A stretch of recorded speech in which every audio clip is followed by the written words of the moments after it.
ఇండియాని 300 సంవత్సరాలు రూల్ చేసిన మొఘల్స్ గురించి మన బుక్స్ లో అయితే ఉంది. కానీ దాదాపు మన ఇండియన్ కింగ్స్ గురించి ఏ బుక్స్ లో లేదు.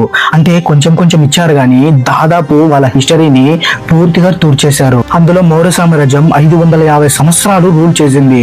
కానీ వాటి గురించి మన హిస్టరీలో చాలా తక్కువగా ఉంటుంది. చాళుక్య సామ్రాజ్యం ఇది 600 సంవత్సరాలు మన ఇండియాని రూల్ చేసింది. కానీ దీని గురించి కూడా మన బుక్స్ లలో లేదు. శాతవాహన సామ్రాజ్యం మన గౌతమిపుత్ర శాతకర్ణి తెలుసు కదా. సో అక్కడక్కడ మాత్రమే హిస్టరీ ఉంటుంది. పూర్తిగా అయితే దీని గురించి ఎక్కడైతే ఉండదు. నెక్స్ట్ చోళ ఎంపైర్ సేమ్ ఇలానే అక్కడక్కడ మాత్రమే ఉంటుంది. పూర్తిగా అయితే ఎక్కడా లేదు. వీళ్ళు దాదాపు 1000 సంవత్సరాలు పాలించినా కూడా వీళ్ళ గురించి చాలా తక్కువగానే ఉంటుంది. అలాగే పాండ్య ఎంపైర్ కూడా దీని గురించి కూడా దాదాపు ఎక్కడా లేదు. వీళ్ళు కూడా 800 సంవత్సరాలు రూల్ అయితే చేశారు. కానీ వీళ్ళ గురించి కూడా తక్కువగానే ఉంటుంది. మన ఇండియాని ఇంతమంది రాజులు రూల్ చేసినప్పుడు వాళ్ళ గురించి మన ఇండియన్ హిస్టరీ బుక్స్ లో ఎందుకని లేవు?